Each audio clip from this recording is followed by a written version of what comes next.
บ่ได้เอาลงเฮ็ดเพจติมีแต่ YouTube ไปอยู่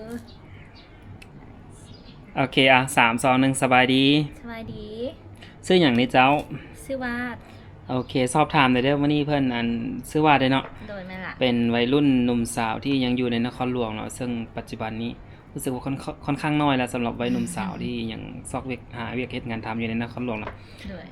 เล่าประสบการณ์ให้ฟังหน่อยเป็นจังได๋อยู่ในนครหลวงช่วงเฮ็ดเวียกมาว่ะประสบการณ์การใช้ชีวิตช่วงนี้เนี่ยที่ค่าเงินขึ้นๆลงๆบ่แน่นอนที่สำคัญมีความยุ่งยากอยู่เนาะ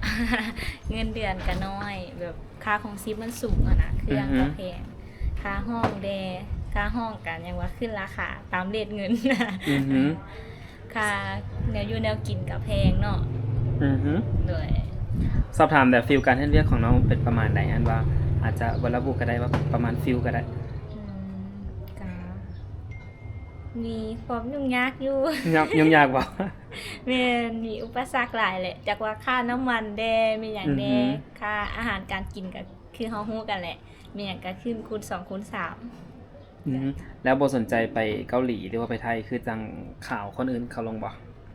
เห็นหลายคนเขานิยมข้ามไปไทยเด้หรือว่าไปเกาหลีสินะหาเงินได้หลายก็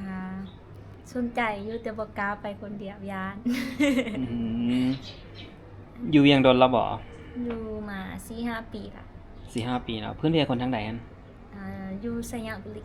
สยามบุรีถามได้สถานะตอนนี้เป็นอะไรสถานะตอนนี้ว่ะเครื่องทาง ยังโสดแต่งแล้วมีแฟนแล้วเป็นยังไงค่าใช้จ่ายนี้ช่วยกันซัพพอร์ตบ่แม่นช่วยกันอันนี้อาจจะอยู่ได้สบายได้คันมีคนซอยคนเดียวนี่บ่รอดพอแต่จุกเดือนจุกบ่จุกแล้วคันน่าอยู่นครหลวงนะนี้ ถามต่อเพิ่มเติมอีกหน่อยนึงเด้อแล้วคิดอะไรกับการที่คนวัยหนุ่มสาวคนลาวน่ะนิยมข้ามไปไทยหรือว่าไปเกาหลีส่วนนึงน่าจะแม่นรายได้มันดีก่อนรายได้มันดีก่อนบ่นี่คูณ2คูณ3โอ้บ่คูณ2คูณ3ไปเกาหลีแฮงได้หลายมื้อนึงเขาหาได้เป็นล้านพุ่นกับอยู่บ้านเฮาเดือนละ 2-3 ล้านสมมุติว่ามีสปอนเซอร์หรือว่ามีคนแบบติดต่อให้ไปเฮ็ดเวียกอยู่ไทยหรืออยู่เกาหลีเอาเป็นคู่เลยนะไปนำแฟนเลยสนใจบ่ก็สนใจอยู่เลยแล้ววางแผนอะไรกับการอยู่ในนครหลวงต่อไปหรือว่าจะกลับบ้านบ่ก็ยังบ่แน่ใจนะเบิ่งคันถ้าว่าโหอยู่รอดก็คิดว่าจะตั้งหลักปักฐานอยู่นี่คันถ้าว่าเศรษฐกิจเป็นแบบนี้ต่อไปก็บ่แน่ใจถ้าเบิ่งอนาคตช่วยเล่าเรื่องบอกจากจุด3จุดหรือว่า3ข้อได้กับความประทับใจในการอยู่นครหลวงเวียงจันทน์ให้ฟังจาก3ข้อก็ได้3ข้อว่ะผม1ก็คือว่าแบบซอกเวียกงานทำง่าย2สามารถสร้างรายได้แบบหารายได้เสริมอีหยังก็ได้ง่ายหั่นนะ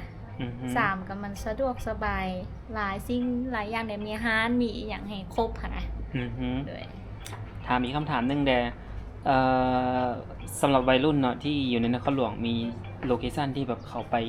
ซุมนุมไปเจอกันส่วนใหญ่เขาไปกันแถวใดฮะวัยนุ่มว่ะเผื่อมีคนแบบติดตามเป็นผู้บ่าวผู้สาวโสดเนี่ยจะได้ไปเสาะหาแฟนทางฝั่งลาวน่ะก็บ่ค่อยปานใดน่าจะเป็นศูนย์การค้าบ่ศูนย์การค้าบ่เลยไอติกประมาณนี้แหละคิดว่าเขาว่าบ่ค่อยได้ไปลิ้นปานใดนะโดยโอเคเข้าใจเด้อ